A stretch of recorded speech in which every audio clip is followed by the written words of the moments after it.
এভাবে, তাই বলে এভাবে অস্ট্রেলিয়ার বিপক্ষে প্রথম টেস্টে অবিস্মরণীয় জয়ের পর দ্বিতীয় টেস্টে বাংলাদেশ মুখ থুবড়ে পড়তে পারে এরকম একটা আশঙ্কার জায়গা তো অবশ্যই ছিল। তাই বলে এইভাবে ২ দিনের মধ্যে আমরা টেস্ট হেরে যাব? ২ ইনিংসের কোনোটাতেই আমরা ব্যাটিংয়ে ১০০ রানও করতে পারবো না। বাংলাদেশের ২৬ বছরের টেস্ট ক্রিকেট ইতিহাসে এরকম অনেক ব্যর্থতা রয়েছে, অনেক। কিন্তু এর আগে ১৬০ টা টেস্ট ম্যাচ যে বাংলাদেশ খেলেছি আমরা, সেইখানে কোনো টেস্ট ম্যাচ ২ দিনে শেষ হয়নি। কোনো টেস্ট ম্যাচের ২ ইনিংসেই বাংলাদেশ ১০০ রান করতে অন্ততপক্ষে ব্যর্থ হয়নি। অস্ট্রেলিয়ার বিপক্ষে এই টেস্টে ঠিক সেটাই হলো। প্রথম দিন শেষে আমাদের বোলিংয়ের কামব্যাকের ওই একটা বীরত্বের জায়গা ছিল। ওভারঅলও যে ইনিংসটা বাংলাদেশ বোলিং করেছে সেইটাও আসলে দুর্দান্তই আমি বলব। কিন্তু আমাদের ব্যাটসম্যানরা আরো একবার আমাদের বোলারদের তথা আমাদের টিমকে একেবারে পুরোপুরি ডুবিয়ে দিয়েছে। অস্ট্রেলিয়ার কাছে ম্যাকাইতে দ্বিতীয় টেস্ট ২ দিনের মধ্যেই বাংলাদেশ হেরে গেলাম আমরা ইনিংস ও ৫১ রানে। সেইটাও অস্ট্রেলিয়া তাদের একটা মাত্র ইনিংস যে ব্যাটিং করেছে সেইখানে মাত্র ২১০ রান করা সত্ত্বেও। টেস্ট ক্রিকেট ইতিহাসে এর চেয়ে কম রান করে ইনিংস ব্যবধানে জয়ের ঘটনা আছে আর মাত্র ৩ টা। এখন অস্ট্রেলিয়া ২১০ রানই কেন যথেষ্ট হয়েছে? কেননা আমরা প্রথম ইনিংসে ৬৪ রানে অল আউটের ধারাবাহিকতায় দ্বিতীয় ইনিংসে অল আউট হয়ে গিয়েছি ৯৫ রানে। ফলে বাংলাদেশ অস্ট্রেলিয়া এই টেস্ট সিরিজটা ১-১ সমতায় শেষ হলো। যে অবিস্মরণীয় একটা জয় আমরা পেয়েছি প্রথম টেস্টে সেইটার ধারাবাহিকতা পরের টেস্টে ধরে রাখতে তো পারলামই না, জয় দিয়ে না, ড্র দিয়ে না, লড়াই দিয়ে পর্যন্ত না। এই যে টেস্টটা দ্বিতীয় দিনেই শেষ হয়ে গেল, এটা কি আসলে চিত্রনাট্যে লেখা ছিল কিনা, কিভাবে আসলে এটা হলো, ওইটা নিয়ে একটু আলোচনা করতে চাই মোমেন্ট অফ দ্য ডেতে। দেখেন, প্রথম দিন শেষেও বাংলাদেশ যে টেস্টে একেবারে পুরোপুরি ছিটকে গিয়েছিল ম্যাকাই টেস্ট থেকে, বিষয়টা কিন্তু সেটা ছিল না। ইভেন আমরা ৬৪ রানে অল আউট হওয়া সত্ত্বেও, কেননা ১৬৫ রান তুলতে অস্ট্রেলিয়া ৮ উইকেট হারিয়েছিল। দিনের খেলা সেখানে শেষ করেছে। ১০১ রানের লিডে তারা ছিল এবং আমি একটা ভিডিও করেছিলাম। সেখানে বলেছিলাম যে দ্বিতীয় দিনে যে চাহিদাপত্র, সেই চাহিদাপত্রে সেকেন্ডে ফার্স্ট আওয়ার যদি অস্ট্রেলিয়া ব্যাটিংও করে, ধরেন আমরা অনেক বেশি রান করতে দিলাম না, ৩০ টা রান করতে দিলাম। ততক্ষণে উইকেটটাও ব্যাটিং এর জন্য আরো একটু সহজ হয়ে যাবে। আর্লি মর্নিং এর সেই সুবিধাটা পেস বোলাররা পাবেন না। ফলে ওইটাতে আমরা অত মাইন্ড করব না। এবং এক্সাক্টলি সেইটাই হয়েছে, কিন্তু এই সেকেন্ডের ১ ঘন্টার মতো অস্ট্রেলিয়া ব্যাট করছে। হ্যাঁ, তারা ৪৫ রান এড করেছে, কিন্তু তাদের রানটা ২১০ এর বেশি এবং এর মধ্যে শরীফুল ইসলাম একটা কীর্তি করেছেন। আগের দিন তিনি ৬ উইকেট নিয়েছিলেন। এই দিন তিনি অসাধারণ একটা ইনসুইঙ্গিং ইয়র্কারে এলবিডব্লিউ করে দিয়েছেন ক্যামেরন গ্রিনকে। আম্পায়ার শুরুতে আউট দেননি, ডিআরএস নিয়ে ওই উইকেটটা পেয়েছেন। ৭ টা উইকেট শরীফুল পেয়েছেন। বাংলাদেশের প্রথম কোনো পেস বোলার হিসাবে ইনিংসে ৭ উইকেট তিনি পেলেন এবং অ্যাওয়েতে বাংলাদেশের সেরা বোলিং, পেসার, স্পিনার সবকিছু মিলে সেরা বোলিং এর কীর্তিটা শরীফুল গড়লেন। আর লাস্ট উইকেটটাও যখন ওইখানটাতে তুলে নিয়েছেন তাইজুল, ফলে আমাদের হচ্ছে গিয়ে অস্ট্রেলিয়াকে ২১০ রানে আমরা অল আউট করে দিতে পেরেছি। হ্যাঁ, এখন আমরা ৬৪ রানে অল আউট হয়ে গেছি। অস্ট্রেলিয়া ২১০ রান করেছে, ১৪৬ রানে বাংলাদেশ পিছিয়ে। কিন্তু এই যে বলছিলাম যে উইকেটের ব্যাটিং এর জন্য তুলনামূলক সহজ হবে এবং প্রথম ইনিংসে বাংলাদেশ ওইরকম ভাবে ব্যর্থ হয়েছে যখন, তখন দ্বিতীয় ইনিংসে নিশ্চয়ই নিজেদেরকে ওরকম ভাবে অ্যাপ্লাই করবে। নিশ্চয়ই আমরা ওই প্র্যাকটিস ম্যাচে ৫৪ তে অল আউট হবার পরে প্রথম টেস্টে যেইভাবে ৪২৬ রান করেছিলাম, এইখানেও প্রথম ইনিংসে ৬৪ তে অল আউট হওয়ার পরে সেকেন্ড ইনিংসে ওরকম বড় একটা স্কোর উপর আসার জায়গা ছিল। নিশ্চয়ই যে আমি ভিডিওতে বলছিলাম যে কত রানের লিড হলে বাংলাদেশ এই ম্যাচটা আসলে জিততে পারে, ওইরকম সম্ভাবনার জায়গা বলছিলাম যে অ্যাটলিস্ট যদি আমরা ২০০ রানের লিড নিতে পারি।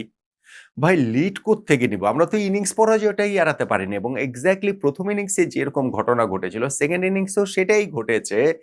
আর সেই জায়গাটাতেও আমরা সেই ৩ অঙ্ক স্পর্শ করতে পারিনি পুরো টিম মিলেও। মিচেল স্টার্ক প্রথম ইনিংসের মতো সেকেন্ড ইনিংসেও শুরুটা করেছেন। স্টার্ক শুরু করেছেন, আমরাও তাকে সহায়তা করেছি। যেমন ধরেন হচ্ছে গিয়ে ওই যে সাদমান তার লিডিং এজ হয়ে আবারও তিনি আউট হয়ে গেলেন স্টার্কের বলে ওই একই রকম ভাবে। মমিনুল প্রথম ডেলিভারিটাতেই তিনি মারবেন কি ছাড়বেন এই দ্বিধাতে শেষ পর্যন্ত বলটা ছেড়ে দিয়ে স্টার্কে বলে বোল্ড হয়ে গেলেন। পরপর ২ বলে স্টার্ক ২ উইকেট যখন নিয়ে নিল, বাংলাদেশ এই ইনিংসের শুরুতেও আবার ব্যাকফুটে। আবার কিছুক্ষণের মধ্যেই তানজিদ হাসান তামিমও তিনি আউট হয়ে গেলেন। তিনিও হচ্ছে গিয়ে ওই যে একটা পুল করতে গিয়ে লং লেগে ক্যাচ দিয়ে তিনি আউট হয়ে যান। ওই যে সেঞ্চুরি পরের ৩ ইনিংসের মধ্যে পরপর ২ ইনিংসে তিনি ডাক মেরেছিলেন, এই ইনিংসে তাও রানের খাতা খুলেছেন। ২ অঙ্কে যদিও পৌঁছতে পারেননি। ফলে আমরা ওই যে শুরুতে ৩ টা উইকেট হারিয়ে ফেলেছি না, তারপরে বাংলাদেশের ইনিংসে বলার মতো অনেকটাই একটু আশা এবং মানে অবস্থাটা দেখেন আশাটা কি আমি বলছি নাজমুল হাসান শান্ত আর মুশফিকুর রহিমের পার্টনারশিপ সেই পার্টনারশিপটা হয়েছে হচ্ছে গিয়ে ২৭ রানের সেই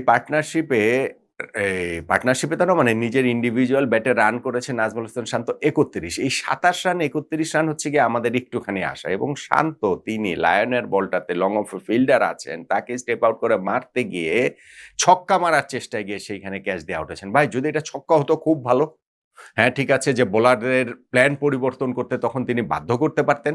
কিন্তু যখন না হবে টেস্ট ক্রিকেটে আপনি ফিল্ডার ওইখানে আছে দেখে তার উপর দিয়ে আপনি ছক্কা মারার চেষ্টায় যখন বাউন্ডারি লাইনে ক্যাচ দিয়ে আউট হবেন, এইটা আসলে ভাই খুবই, খুবই দৃষ্টিকটু এবং এইটা খুবই প্যাথেটিক বাংলাদেশের ক্যাপ্টেনের কাছ থেকে নিঃসন্দেহে। আর শান্তর এই প্যাথেটিকের কথা কি বলবো? লিটন দাস এই সিরিজে তিনি রানই করতে পারলেন না। পারলেন না মানে পারলেনই না। প্রথম টেস্টে আমাদের সেই অবিস্মরণীয় জয়ে ০ রানে আউট হয়েছেন। এই টেস্টের প্রথম ইনিংসে ০ রানে আউট হয়েছেন এবং এই সেকেন্ড ইনিংসটা এবং সেখানটাতে লাইভ পেয়ে শুনে এবং সেকেন্ড ইনিংসে তাও তিনি বলতে পারেন যে, "না, আমি তো কোনো লাইভ পাইনি।" এই একমাত্র হচ্ছে গিয়ে লিটন দাসের ডিফেন্স সেকেন্ড ইনিংসে থাকতে পারে। কিন্তু সেইখানটাতেও তিনি ওই বাইরের বল তিনি মেরে হচ্ছে গিয়ে স্লিপে ক্যাচ প্র্যাকটিস করিয়ে তিনি আসলে আউট হয়ে গেলেন। ফলে বাংলাদেশ এই জায়গাটা থেকে তারপরে হিসাবটা দাঁড়িয়েছিল এরকম যে আমরা ইনিংস পরাজয়টা আসলে এড়াতে পারি কি না? না, আমরা ইনিংস পরাজয়টা এড়াতে পারিনি। মুশফিকুর রহিম এক সাইড থেকে একটু লড়াই করেছেন। মেহেদী হাসান মিরাজ এসেছিলেন কিন্তু মিরাজও ওই যে একটা হচ্ছে গিয়ে র‍্যাম্প করার চেষ্টায় তিনি কিপারের কাছে ওই যে এইজ হয়ে তিনি আউট হয়ে গেলেন। আমাদের বোলাররাও এরপর আউট হয়ে গেছে। যে আমাদের চা বিরতিতে যখন আমরা যাই তখনও আমাদের হিসাব ছিল যে হাতে ২ টা উইকেট রয়েছে। যেহেতু আরো ৫১ রান লাগে ইনিংস পরাজয় এড়াতে সেটা আমরা পারবো কিনা? কিসের কি পারবো? চা বিরতির পর ৩ বলের মধ্যেই বাংলাদেশের ইনিংস শেষ। নাথান লায়ন শেষ ২ টা উইকেট তুলে নিয়েছেন। মুশফিকুর রহিম অন্য প্রান্তে তখন নট আউট ছিলেন। আমরা ৯৫ রানে অল আউট হয়ে গিয়েছি। যেটা বলছিলাম ২০০০ সাল থেকে বাংলাদেশ টেস্ট ক্রিকেট খেলে এই ২৬ বছরে এর আগ পর্যন্ত ১৬০ টা টেস্ট ম্যাচ আমরা খেলেছি। সেই ১৬০ টেস্ট ম্যাচের কোনো টেস্ট ম্যাচে বাংলাদেশ কিন্তু ২ দিনের মধ্যে হারেনি। কোনো টেস্ট ম্যাচে হয়নি। আমাদের একদম প্রথম টেস্ট ম্যাচেই দেখেন যে আমরা প্রথম ইনিংসে ৪০০ করেছি, সেকেন্ড ইনিংসে ১০০ করতে পারিনি। এরকম আমাদের বহু টেস্ট ইনিংস রয়েছে। কিন্তু ২ ইনিংসের মানে টেস্ট ম্যাচ রয়েছে। ২ ইনিংসের কোনোটাতেই ১০০ করতে পারবো না এমন ঘটনা ঘটে নাই। মিচেল স্টার্ক এই টেস্টটাতেও ১০ উইকেট নিয়েছেন। প্রথম ম্যাচটাতে অস্ট্রেলিয়া হারার পর প্রবল দাপটে তাদের প্রত্যাবর্তন হলো। বাংলাদেশকে একেবারে উড়িয়ে দিয়ে, গুড়িয়ে দিয়ে সত্যিকার অর্থেই তারা এই জয়টা আসলে তুলে নিল। বাংলাদেশের জন্য বিষয়টা আসলে ভীষণ, ভীষণ রকমেরই হতাশার। এই টেস্টটাতে আমরা জিততে পারিনি বলে না, ড্র করতে পারিনি বলে না, লড়াই করতে পারিনি বলে। সামান্যতম লড়াইও মানে আমরা সামান্যতম লড়াই মানে যে ব্যাটিং এর কথা বলব। বোলিং কিন্তু এরপরও ভাই ফ্যান্টাস্টিক। আপনি যেইভাবেই দেখেন না কেন অস্ট্রেলিয়ার এই দলটাকে আমরা বোলিং এ ২১০ রানে অল আউট করে দিয়েছি। এইটা আসলেই দুর্দান্ত বোলিং এফোর্ট আমাদের বোলারদের কাছ থেকে স্পেশালি শরীফুল যিনি ৭ উইকেট পেয়েছেন। কিন্তু ব্যাটসম্যানরা বাংলাদেশকে এইভাবে ডোবাবেন, ২ ইনিংসেই ডোবাবেন, সেইটা আসলে ভীষণ, ভীষণ, ভীষণ রকমের অপ্রত্যাশিত ছিল। এবং আজকের এই দিনটাতে যে দিনটাতে আমরা হেরে গেলাম, সেকেন্ড ডেতেই আমরা হেরে গেলাম। সেটার মোমেন্ট অফ দ্য ডে যদি বলতে হয় যে বাংলাদেশ এইখানটাতে কোথায় ম্যাচটা হারলো, কোন কথাটা বলবেন? সব জায়গাটাতে প্রতিটা মুহূর্তেই তো আমরা আসলে এ কোনো সময়ই আমরা ম্যাচে ছিলাম না যে একটা যে ডিফাইনিং মোমেন্ট বের করে আনবেন বিষয়টা সেটা না। তারপরেও যদি বলতে হয় তাহলে আমার কাছে মনে হয় নাজমুল হাসান শান্তর ওই আউটটা। ক্যাপ্টেন নাজমুল হাসান শান্ত ওই সময় যখন তাকে একটু ক্রিজে সেটেল মনে হচ্ছিল, মুশফিকুর রহিমের সাথে পার্টনারশিপটা হচ্ছিল, সেই সময়ে তিনি যেইভাবে লং অফ এ ফিল্ডার দেখা সত্ত্বেও তাকে লায়নকে উড়িয়ে ছক্কা মারার চেষ্টায় আউট হয়ে গেলেন। সেইটাই আসলে আমার কাছে মনে হয় বাংলাদেশের পরাজয় ত্বরান্বিত করেছে। লিটন দাসের কথা আর কি বলবো? ৩ ইনিংসে ডাক মেরেছেন অস্ট্রেলিয়া সফরে। কোন রান ছাড়াই, রান করা ছাড়াই তিনি ফেরত আসলেন। যেই রান নিয়ে গিয়েছিলেন অস্ট্রেলিয়া টেস্টে সেই রান নিয়েই তিনি আবার ফেরত আসলেন। ফলে আছে ওরকম আরো অনেকগুলো জায়গাতে রয়েছে। কিন্তু নাজমুল হোসেন শান্তর ওই মোমেন্টটাতে আমার কাছে মনে হয় যে আমাদের জন্য এই আজকের দিনের সবচেয়ে ডিফাইনিং মোমেন্ট সেটাই আমার কাছে মোমেন্ট অফ দ্য